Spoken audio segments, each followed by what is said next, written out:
Time again for another edition of lcpioneers.com Live, presented by PioStream, as we try to keep you connected while everybody is off in their own parts of the world, trying to continue learning, trying to continue staying in shape and training, trying to stay connected with folks from all over the country, and trying to stay just in touch with everything that's going on in Portland and Palatine Hill. It's a good opportunity Tuesday through Friday for us to talk to folks who are part of the Lewis and Clark College community, Lewis and Clark athletics community, and looking forward to being able to talk to everybody as we bring you this edition of lcpioneers.com Live. I am Ryan Goff. Thanks for being part of it as we have a guest today, Jordan Gonzalez of Lewis and Clark Baseball, recently named a Goldwater Scholar. He has been part of the Pamplin Society of Fellows, and now moving into his upperclassmen years at Lewis and Clark after this semester, currently a sophomore from Chandler, Arizona. He's a mathematics and chemistry major. So we'll talk to him about the Goldwater Scholarship. We'll talk to him about all of his academic achievements, his journey to becoming a Lewis and Clark student athlete, but also in celebration of NCAA Division III week, excited to talk to him about everything that's going on with the Student Athlete Advisory Committee and what they have on tap for the rest of the week to celebrate everything that is NCAA Division III athletics. So looking forward to talking to him about all of that in just a little bit. Do want to get you in the loop with some other things that are going on in the Lewis and Clark athletics community, and that includes coming up tonight. We are expecting to have a pretty exciting time with a Division III volleyball coaches panel that Lewis and Clark head coach Emily Hayes is going to be a part of. She will join four other coaches from throughout the country to talk about everything D3 volleyball, and it's a good insight into Division III athletics in general for what it's worth. Also, Sharon Sexton, who is Lewis and Clark's Associate Athletic Director and Senior Woman Administrator, will be moderating that. She was a former head coach for volleyball as well at the Division III level, so she's perfect to kind of pair up with these five current head coaches and talk about Division III volleyball. That's tonight at 5 o'clock, and you can find the link by going to our LC Pios VB pages on Twitter, Instagram, and Facebook. That's LC Pios VB, and that'll start at 5 o'clock tonight. So really looking forward to hearing about everything that they have in store for us tonight. Also, big news for Lewis and Clark students and student athletes alike, as a health studies minor has been approved by the faculty. So now students at Lewis and Clark will be able to also pursue a health studies minor. Recently, they had just announced the approval of an entrepreneurship and innovation leadership minor as well. And the whole concept is to look at everything that Lewis and Clark is offering, utilize the college's strong culture with interdisciplinary learning, and then help make the current course offerings kind of fit interests of students right now. And there's definitely an interest in public health. And Lewis and Clark feels like with the liberal arts philosophy that we will be able to help students with that minor seek ways to solve future public health challenges. And that's kind of timely given everything that people are going through right now with coronavirus, to have opportunities for students at Lewis and Clark to get more involved in the health world too. And already there's been a lot of great success stories with Lewis and Clark students, Lewis and Clark student athletes going into health-related fields too, which is really neat. This is, I think, going to kind of further that approach And we look forward to telling you more about that in the coming weeks, in the coming months as well. Last but not least, if you go to lcpioneers.com/YLC, you can take a virtual visit of the Lewis and Clark College campus. There is a campus tour that was created by some of our coaches, and it gives you an opportunity to get like an insight into everything that is Lewis and Clark, the campus, get a preview of all of those things that are out there as well. We'll show you too this video that we have queued up momentarily, but it's pretty exciting to have a chance to kind of see everything that Lewis and Clark is making available to students, some of the buildings that are there, since right now it's not possible to be on campus. So be sure to check that out too. That's at lcpioneers.com/Y. But that brings us to our guest today from the baseball team. He is Jordan Gonzalez, a sophomore from Chandler, Arizona, who is going to talk about some of his academic accomplishments, his journey to becoming a Division III student athlete as well. We welcome Jordan to the show. Jordan, how's your day going? Not too bad, Ryan. How's yours? It's going really well. We appreciate you helping us out and trying to stay in touch with everything that's going on with baseball and some of the things that you guys are doing to make D3 week as good as it can be from a student athlete advisory committee standpoint, because I know when it's on campus, it's one of the best events of the year. Give us an idea of the process that went into figuring out how to do D3 week from all over the country, and how much work kind of went into that process. Well, D3 week in general is a very lengthy process to plan. It's something that we started thinking about, like a month and a half ago. And then, for things to happen as fast as they did, it was a pretty significant adjustment for us in terms of planning. So really, I mean, there was a lot of limitations that we had, being off campus, but I think that we've done a decent job so far of moving things online and trying to keep everyone in touch. And that's really our goal here, is just let everyone know that you're not alone. The community is still here for you, and we still want to celebrate everyone as D3 athletes. And on that note too, I mean, you were part of the planning process for a YD3 video, a chance for people to kind of see where Lewis and Clark student athletes come from. We're going to play a little snippet of that now, and have a chance to kind of let people see everything that goes into this. You kind of showed people from all over the country and the world, and what makes them special. Let's listen in for a second, and I'll ask you some questions about I this. chose Division III because it allows me to pursue my goals both academically and athletically, and overall just become a more well-rounded person. I chose D3 because I knew that I wanted to swim while I was in So I know college, it's not but I something didn't that you want can to hear, get Jordan, loaded but in we my just got done academics showing for like the Ian reason that I went Sheppel to all college. the way on the East So I was Coast, and able some of the to continue to other Lewis and balance Clark student athletes swimming, at the beginning but of this also make video. sure that academics. Describe why you thought that that was important to show for that first day of D3 week, and having student athletes explain, why they chose Lewis and Clark, and why they chose D3. Well, I mean, it really sort of brings us all together. I think many of us have very similar reasons for choosing D3 and choosing Lewis and Clark, and to really show how that everyone coming from various backgrounds and different geographical locations, coming together and sharing a similar ideology is really important to see. It really makes our community special, and that's what we wanted to show. Yeah, you have Division III week starting on Monday with the YD3, as I mentioned. Yesterday was staff appreciation, and then as you roll into today, trying to make the talent show virtual, I think is a pretty big undertaking, because that thing is one of my favorite events of D3 week. Usually year after year, because you kind of find out some of the deeper things that our student athletes are capable of, maybe even some of the quirky things that they're capable of. And so right now you're trying to get submissions from people on different social media platforms. What's the process for someone who might want to send something in for Talent Day?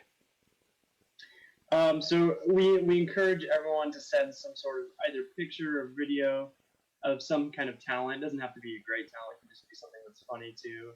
And make sure to tag SAC on your Instagram, and we'll be sure to repost it so everyone can see.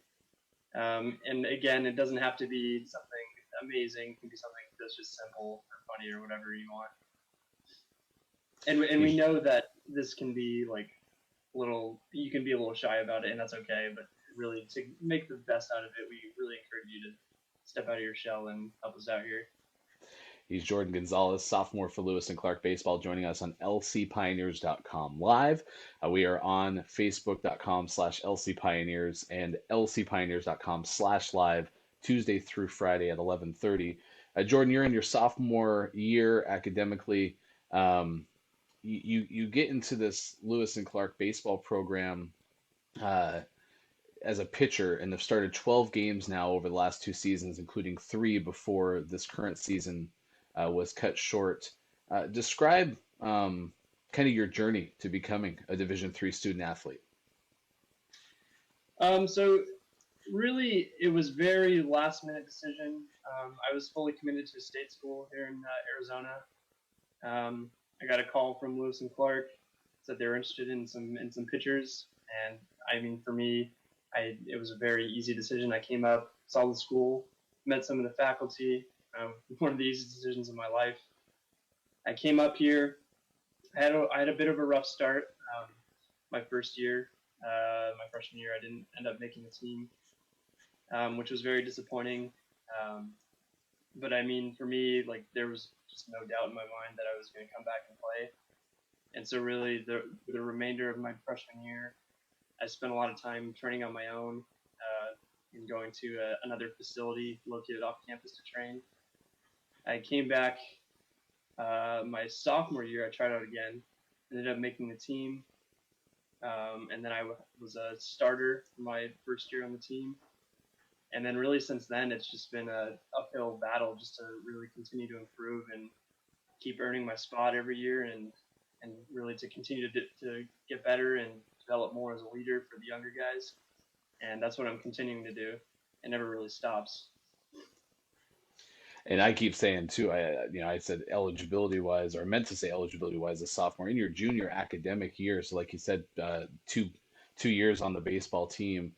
And these have been seasons with Coach Matt Kozdurka as the head coach.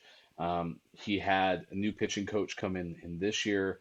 If you can describe coaching staff and some of the ways that you see this program on the rise under Coach Kozdurka's leadership, what are some of the first things that come to mind?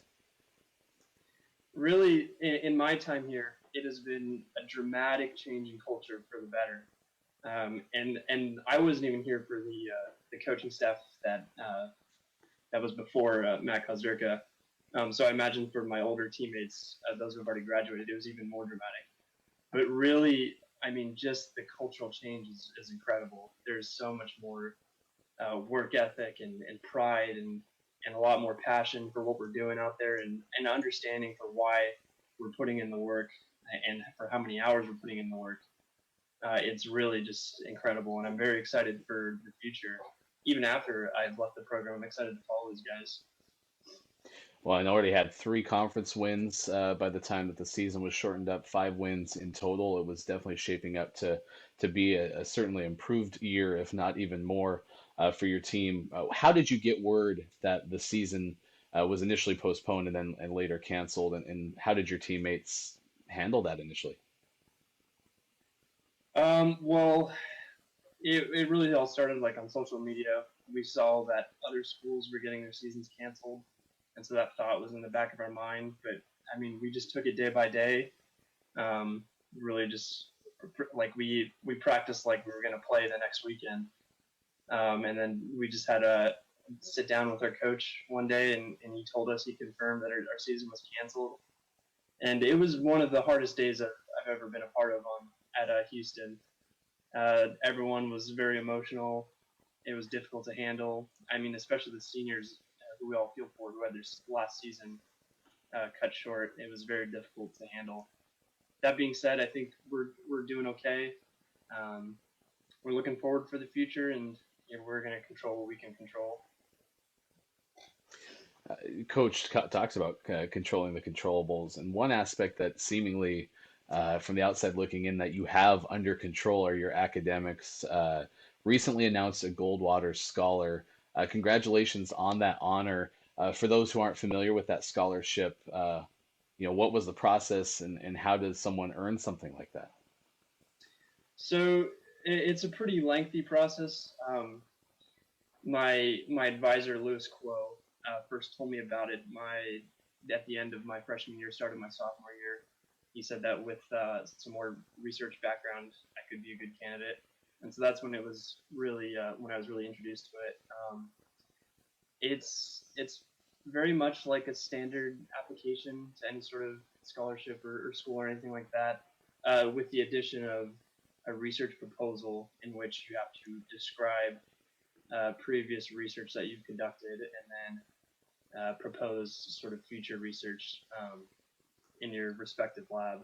And so that's really what it makes that application different from others, I would say. And it's interesting talking to you too, because it sounds like you have some pretty lofty goals when it comes to scholarships and where you're headed. How does this kind of fit into your collegiate and then, even post undergraduate plan? Because it seems like you definitely have a path. Yeah, absolutely. For me, I was really honored to receive the Goldwater, and I was excited because really for me it meant that I could continue to move higher and higher academically. I thought it's really just the next rung in the ladder for me. I've got my eyes on some bigger scholarships, and I want to go to some big grad schools, and so this was really a big step up for me, and it was really helpful to put that down on the resume. Well, and when we were talking pre-show too, I had discussed the idea of the Rhodes Scholarship at Lewis and Clark. All of the Rhodes Scholarship winners have been student athletes, and none so far have come from a men's team.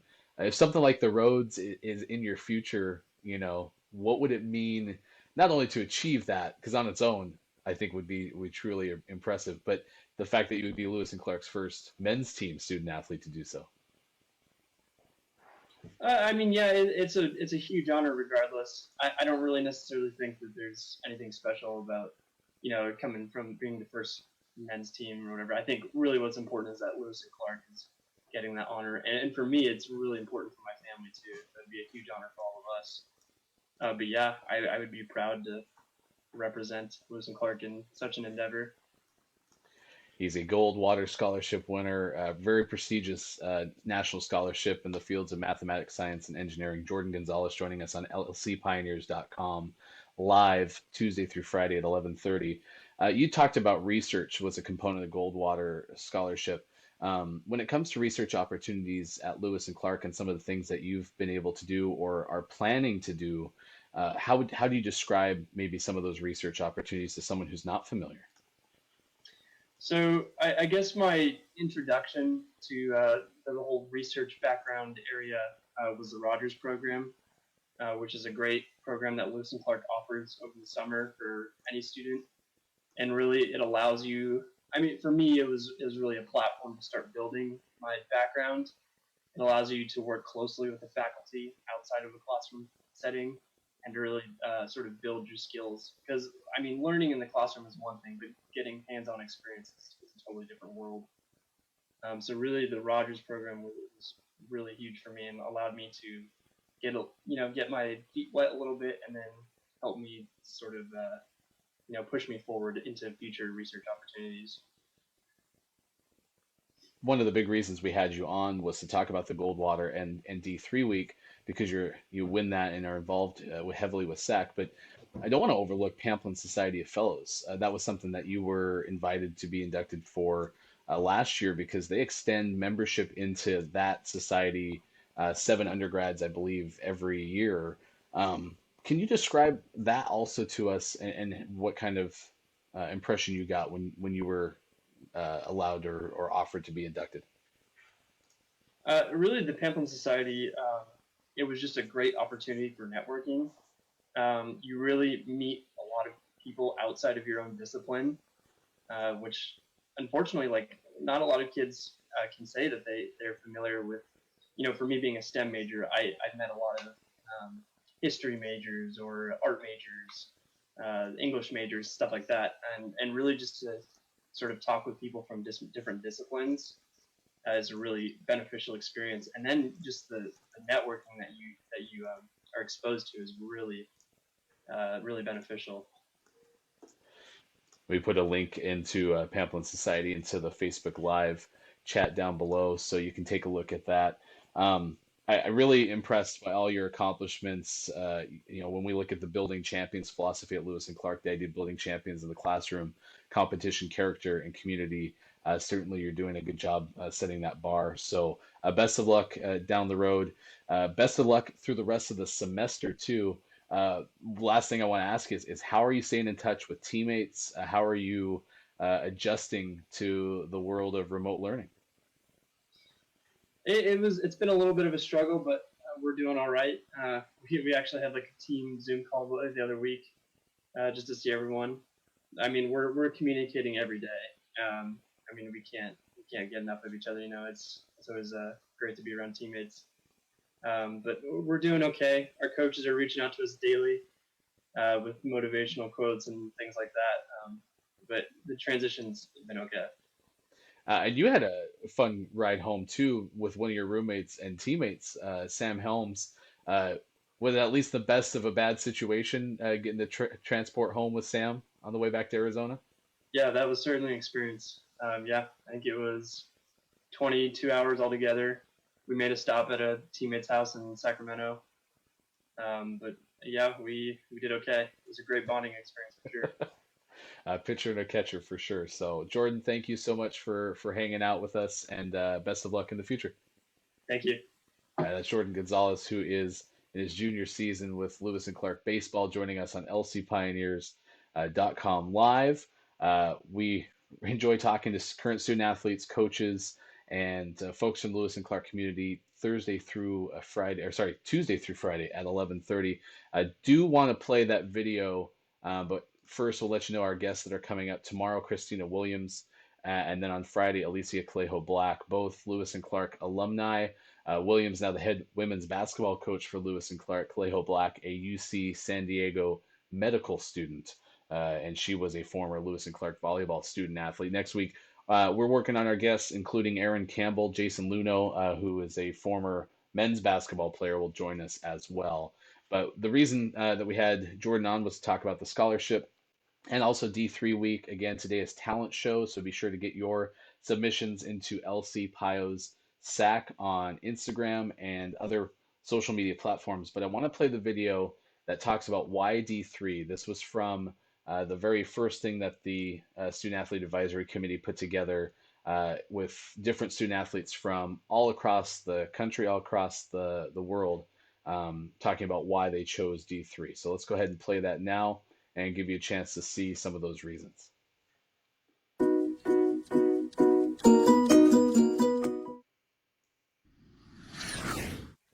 I chose D3 because I wanted to study abroad and play soccer. I chose Division III because it allows me to pursue my goals both academically and athletically, and overall just become a more well-rounded person. I chose D3 because I knew that I wanted to swim while I was in college, but I didn't want it to get in the way of my academics, which was the main reason for me going to college. D3 allows me to continue to improve and excel in swimming, but also make sure that academics comes first and that I'm as prepared as I can be for the real world once I could focus a lot on my academics but still be part of a team, and I really wanted to be able to make connections outside of the pool, and Lewis and Clark definitely allows me to do that. I really like the emphasis on the student before the athlete, and that really comes into play competing at a D3 level. I chose D3 because it allows me to have the perfect combination of both athletics and academics. I can still be a STEM major and have labs and play on a competitive level. I love my coaches, I love my professors, and I think that D3 allows me to combine both being an athlete